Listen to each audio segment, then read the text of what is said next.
Welcome to Team G503. I am your host, Scott Schiller, and this video is titled BFH. That stands for Big Hammer.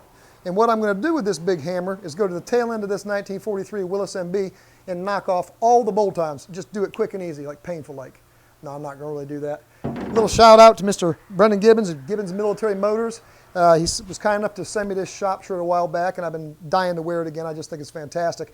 Actually, what we're going to do in this video is we're trying to get this tub prepped so I can remove it and take it to the sandblasters. So I've just been going through and unbolting all the bolt-ons, kind of showing each individual piece and how it goes, how it comes off, and then eventually we'll be putting them back on.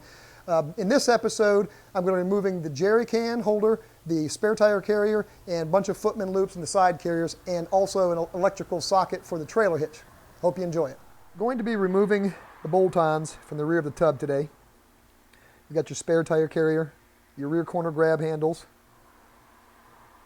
jerry can carrier, top bracket. Got a little situation on the old MB. Inside here, you look at this top rail, and the bolts that hold some of those on, there's so little room in there, I can't even get a thin-walled socket inside. So I'll show you a little trick on those. I don't know if that's just the way it is on all the MBs, but on this one it is.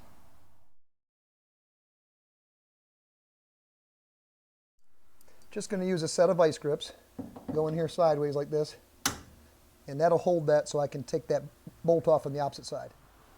The spare tire carrier is a pretty basic removal. You've got 4 bolts that go through the back side of the tub.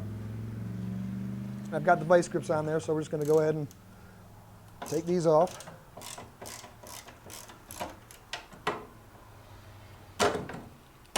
It's pretty strange I can't get a wrench or a socket inside there, but the vice grip trip will work.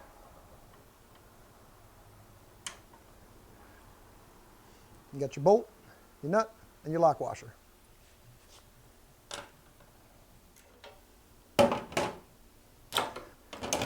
Pretty basic, but to get at the back side of this and clean it all up nice and maybe sandblast it or even sand it, it's easier just to remove this stuff because we are going to be taking this tub to a sandblasters, and then there is some repairs that need to be done on it.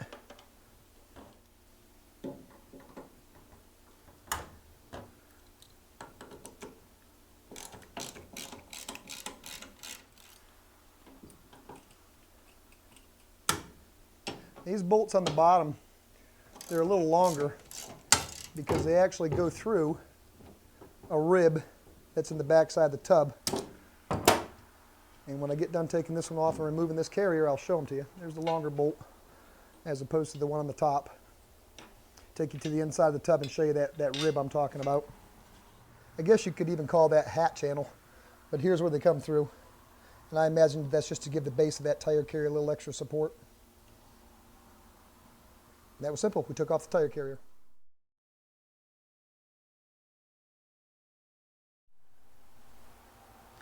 Start with simply undoing the strap. There's those teeth again that give that a nice catch so your jerry can doesn't rattle around and come out. Just pull this down through the upper bracket. Gonna have to use the same trick on these nuts on the back side here because it can't get inside with the wrench. Sideways with the vice grips here, 7/16.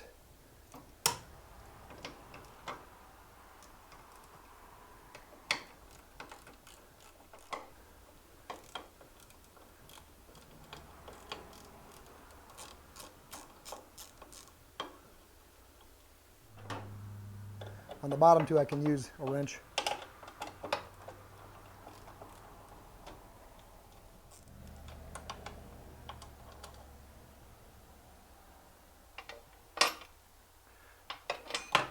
And off comes our top bracket. It grabbed that paint back in the day. Interesting. And so you can get the back side here. You wouldn't be able to get in there even with sandpaper. I mean, that's in okay condition. It's better to remove them all. I'm going to remove the jerry can holder. That's just 4 bolts that go through the back side of the tub.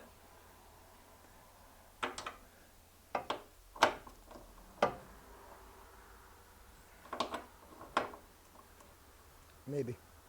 Yeah, a little tough.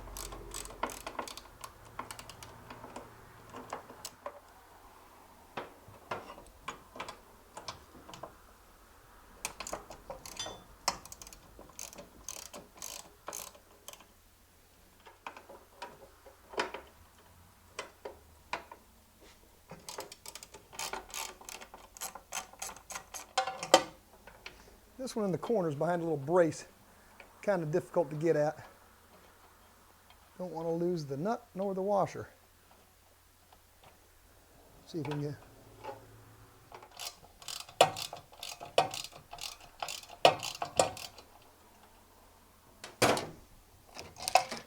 And off it comes.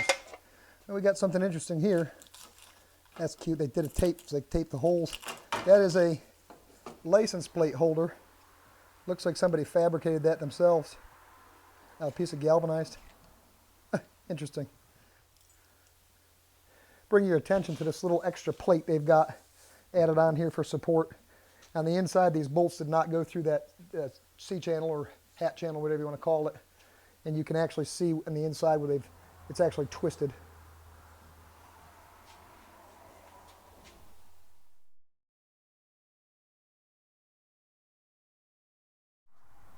To remove the rear grab handles, you're going to have to get inside this toolbox. And we're going to talk about this for a few different things. Number one, this is attached with some screws and little nuts that are on the back side and the inside of the toolbox. If you notice here, there's like all kind of little dinkles and waves in this. And it's probably got, now it looks like 4 or 5 layers of paint on it. To work on these and get them nice and flat again, it's really a nice thing to remove them. So we'll be doing that too.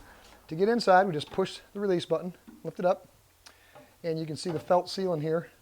Those look almost brand new. Looks like somebody did that in the not too distant past. But inside here, you can see the nuts from the bolts on both sides here where the grab handles are. And I'm going to go ahead and take off that rear grab handle. We're inside the toolbox.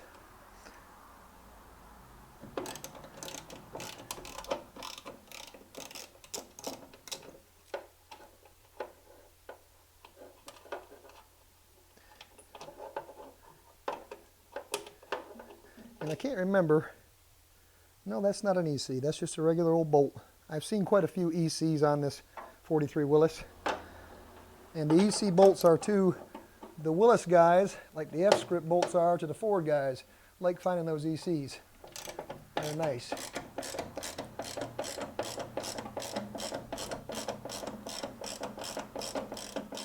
A little spring loaded on that one. There's an EC right there.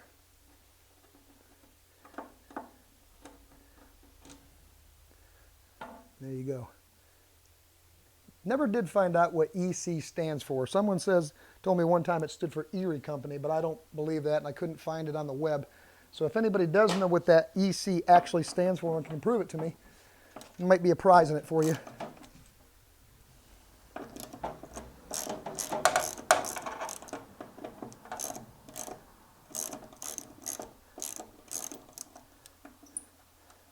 I believe somebody assembled this Jeep either A, while it was still tacky paint, or they assembled it and painted over the top of it one last time, which isn't a bad thing either.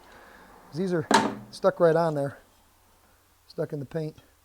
But that's how you remove the rear corner grab handle.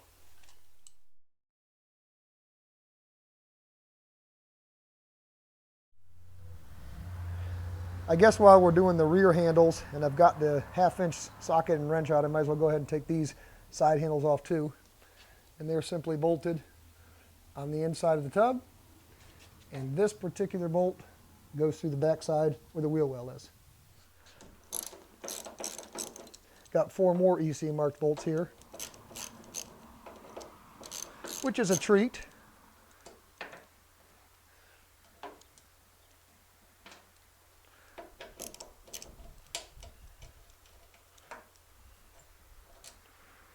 And there you have it.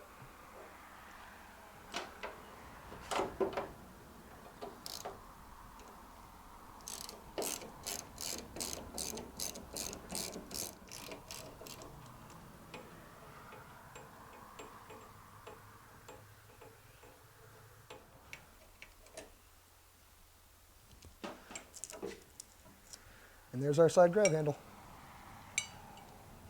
Go to the other side, the driver's side, and take that one off.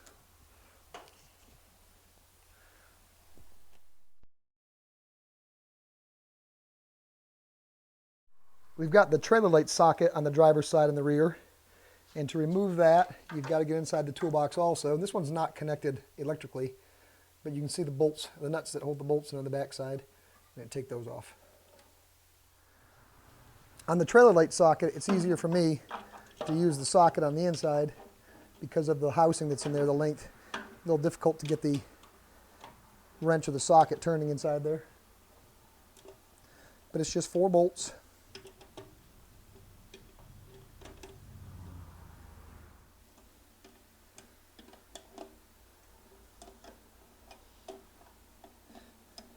Don't have a lot of room in here, that's for sure.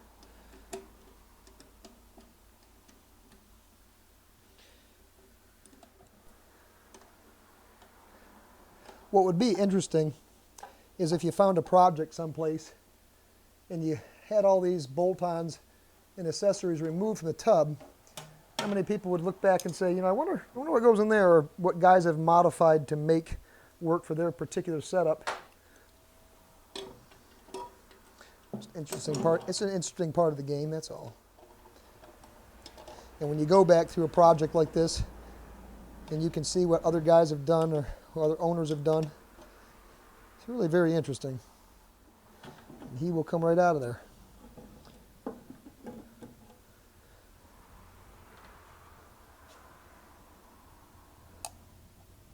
Spring-loaded cover. And put the fasteners back in it and put that in the box.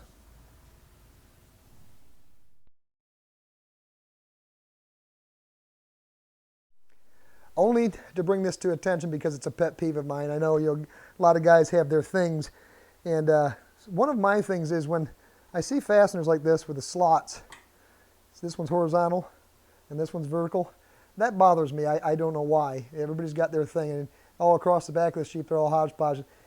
To take them off, basically you just need a flathead screwdriver and a 3/8 wrench or socket. You just get on there and now these are what you don't want to lose. Original footman loops are hard to find, and when you do find them, they're expensive. And the reproduction ones that I've seen are nothing even close to the originals.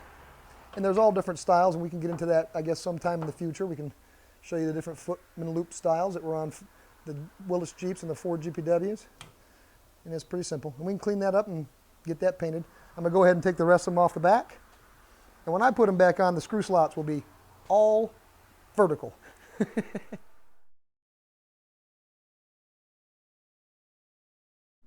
On the toolbox lid, you've got a hinge in the rear with 3 screws. You open it up, and underneath on this lip, you have 3/8" nuts that are in the back of those screws. Take those off. Just use a wrench or a socket. Kind of got to get in here like this and half open, half closed.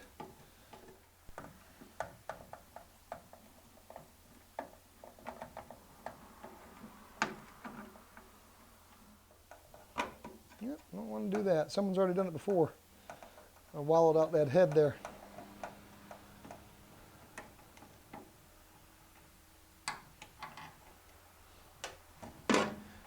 And simply remove the lid.